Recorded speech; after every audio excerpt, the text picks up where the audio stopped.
Donc correction de l'exercice sur le schéma cinématique en relief, en 3D.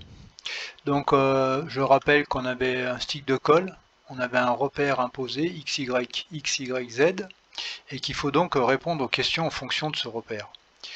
Donc en fait le stick de colle il est représenté par ces différentes liaisons.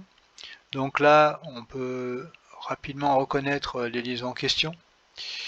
Donc ici, vous voyez, ça fait un genre de râteau, hein, un genre de râteau. En fait, ça, c'est ce qu'on va considérer comme étant fixe. En fait, c'est le corps, si vous voulez, c'est le corps du stick de colle. C'est par là où on le tient avec la main. Donc cette partie-là, en général, contient le corps ne bouge pas et on fait tourner la molette derrière. Et la molette va faire avancer ou reculer le petit tampon là qui se déplace à l'intérieur, mais qui ne peut pas tourner lui. D'accord? Il n'y a que le bouton qu'on tourne. Donc on y va pour les liaisons. Alors ici on reconnaît rapidement une liaison glissière. Alors sur quel axe? Eh ben, c'est sur l'axe Z qu'on voit là. Hein. Pourquoi? Ben, parce que cette partie-là, qu'on voit là, l'ensemble colle, va translater, va donc coulisser si vous préférez, ça coulisse en translation à l'intérieur de la liaison glissière là, qui est composée par cette pièce. Hein.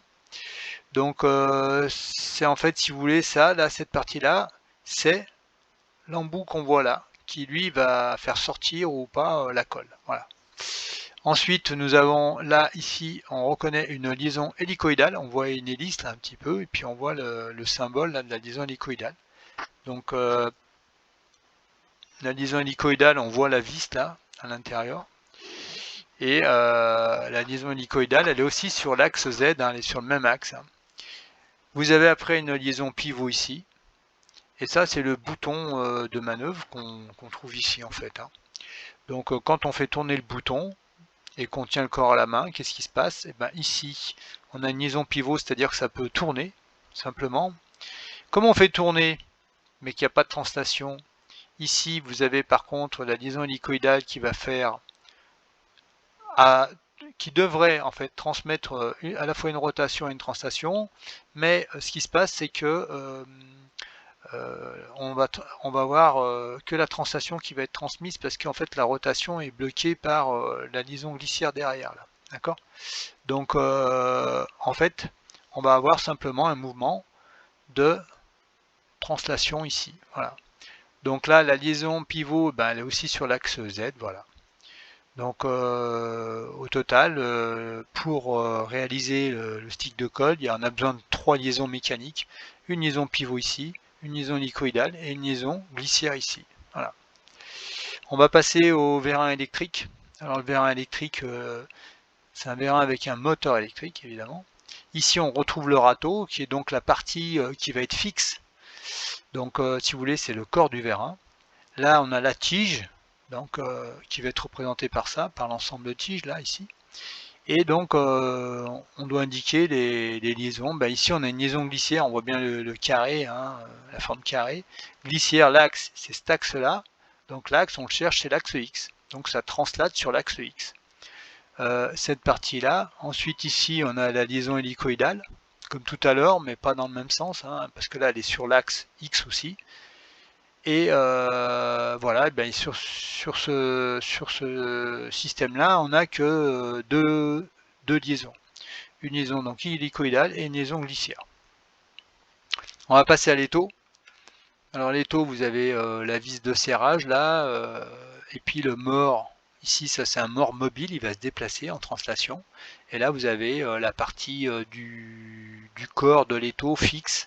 Ici, c'est ce qu'on appelle le mort fixe. Hein, voilà. Donc on retrouve le schéma. Ici vous voyez ça, en fait c'est le mort fixe et là c'est le mort mobile qui va venir serrer une pièce qu'on mettra entre les deux. Donc ça représente bien le système. Vous avez le repère aussi à pas oublier. Donc ici on a le levier, là, la tige qui peut coulisser à l'intérieur. Donc on a ici une liaison pivot. Alors l'axe en question, ben, c'est l'axe Y qu'il aurait fallu mettre. Voilà. On a mis pivot mais on n'a pas mis l'axe, c'est l'axe Y. Ici, vous avez le fameux râteau qui vous indique la partie qui est fixe. Hein. Donc c'est ni plus ni moins que tout le corps là qu'on va venir fixer sur un établi. donc il ne bougera pas.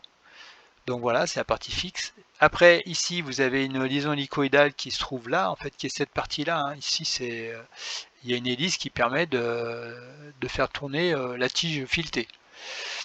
Ensuite, ici, vous avez une liaison pivot. Alors, sur quel axe ici? C'est l'axe ici, c'est l'axe Z. Voilà. L'hélicoïdale, elle est aussi sur cet axe-là, donc sur l'axe Z. La liaison glissière, elle est sur cet axe-là, parce que c'est sur cet axe qu'on va venir coulisser. C'est voilà, c'est sur l'axe donc aussi Z. Voilà, vous retrouvez l'axe Z.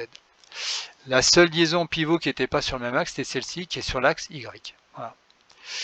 On passe à l'exemple suivant. Alors ici, on avait le basculeur. On vous l'a symbolisé. Donc ici, on a une liaison. Alors, on voit peut-être pas bien, mais si vous voulez, là, c'est en fait, c'est une tige, c'est un axe. Hein, et en fait, il y a un trou dans le vérin.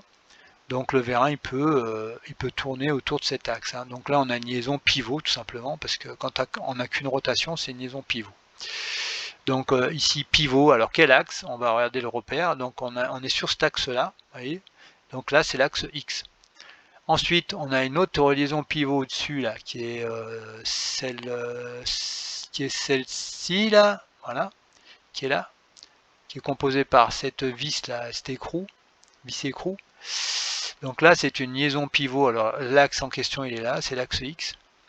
Ensuite, ici, on va avoir typiquement une liaison rotule. Alors en fait, c'est cette partie-là. Ça va être difficile à voir parce qu'il faudrait qu'on voit mieux l'intérieur. Pour vous, c'est pas évident. Mais voilà quoi. On a une liaison rotule ici.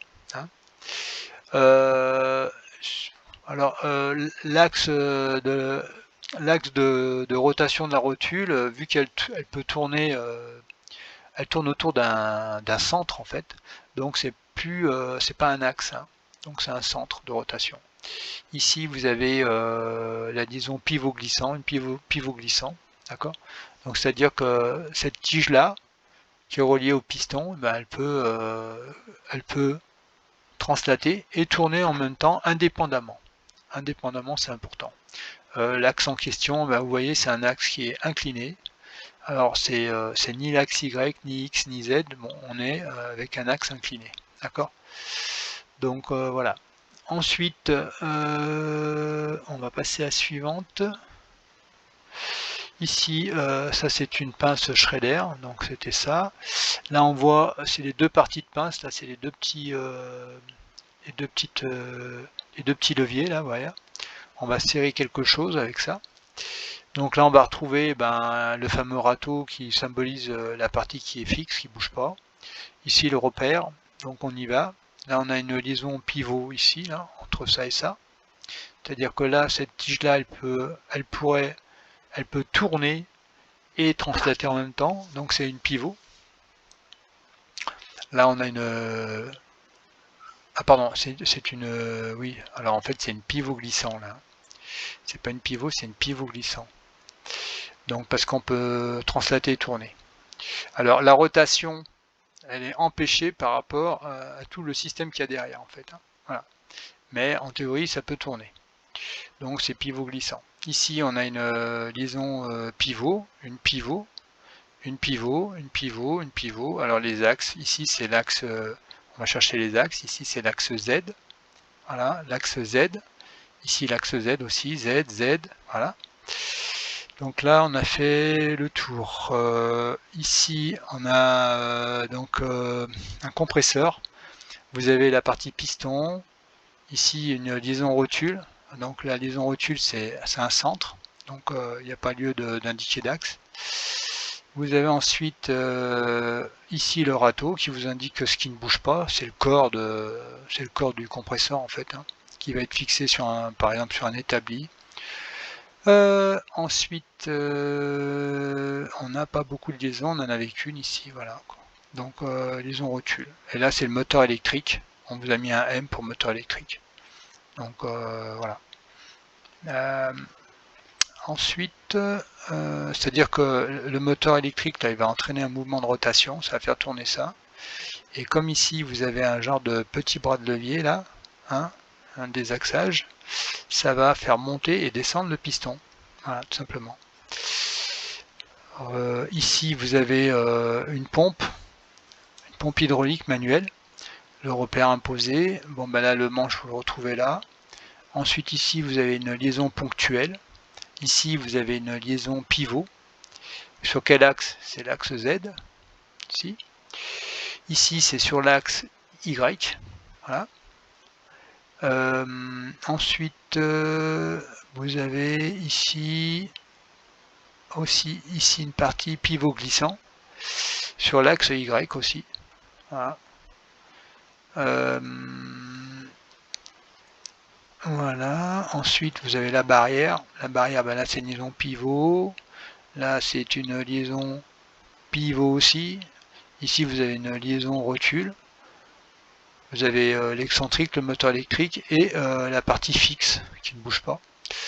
Donc par rapport à quel axe? Ben, la liaison pivot, là, cet axe il est là, donc c'est l'axe X. Voilà. Après vous avez un portail. Donc le portail, la liaison pivot ici sur l'axe Y.